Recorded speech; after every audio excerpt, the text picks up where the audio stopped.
तो वो शर्मिंदा होकर परियों के गार में गया, माफी मांगी और दुआ की कि उसकी बेटी को कुछ खूबसूरत तोहफा भेजा जाए।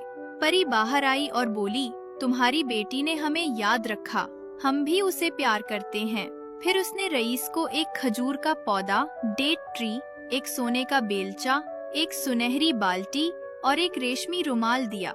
कहा, ये जमीन खोदने, पानी देने और पत्ते साफ करने के लिए हैं।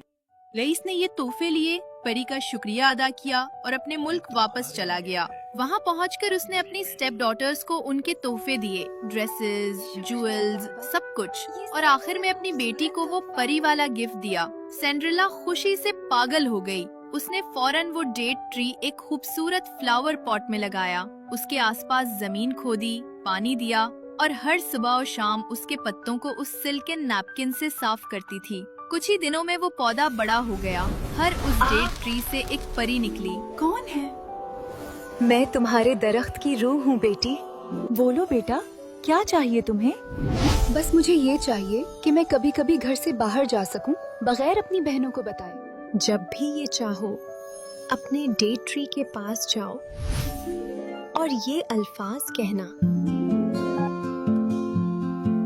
My little date tree, my golden tree, with a golden hoe I have hoed thee, with a golden can I have watered thee, with a silken cloth I have wiped thee dry. Now strip thee and dress me speedily. और जब दोबारा अपने मामूली कपड़ों में आना हो तो आखिरी लाइन बदल कर कहना, स्ट्रिप मी एंड ड्रेस दी। और बस परी के जाते ही सैंड्रेला की जिंदगी में जादू शुरू हो गया। जब फीस्ट का वक्त आया और स्टेप मदर की बेटियां निकली, बिल्कुल चमकती हुई, रिबन्स, फ्लावर्स, नए स्लीपर्स और शूज, खुशबू, घनघरों, रोजेज सब पहने हुए, तो सिंड्रेला फौरन फ्लावर पॉट के पास दौड़ी। जैसे ही उसने वो अल्फाज दोहराए जो परी ने सिखाए थे, वो खुद को एक क्वीन की तरह महसूस करने लगी। उसने रॉयल कपड़े पहने, एक पैल्फ्री सवारी का घोड़ा पर बैठी।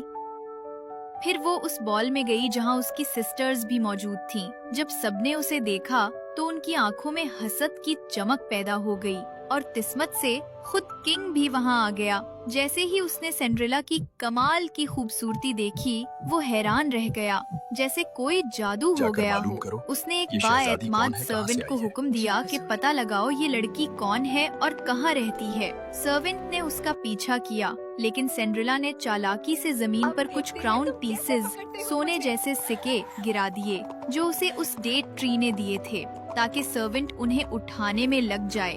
सर्वेंट ने लैंटर्न जलाई और सिक्के चुनने में लग गया और पैल्फ्रे का पीछा भूल गया।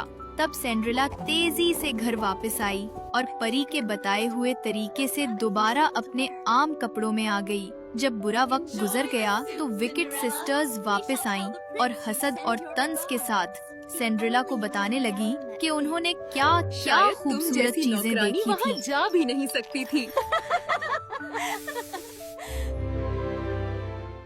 इसी दौरान सर्वेंट वापस गया और किंग को क्राउन पीसेस की कहानी सुनाई। किंग बहुत गुस्से में आ गया और सर्वेंट को डांट कर कहा कि तुमने अपना नसीब चंद फॉटिंग्स के लिए बेच दिया। उसने हुक्म दिया कि अगली फेस्ट पर हर हाल में पता लगाना कि वो लड़की कौन है और कहाँ रहती है। जब अगली फेस्ट आई तो सिस्टर्स फिर से तैयार होकर गईं, लेकिन बेचारी सिंड्रेला को फिर से हाथ के पास छोड़ दिया गया। इस बार भी सिंड्रेला दौड़कर डेट ट्री के पास गई, परी के सिखाए हुए अल्फाज दोहराए और फौरन बहुत सी डैमसेल्स नौकरानियां जाहिर हो गईं।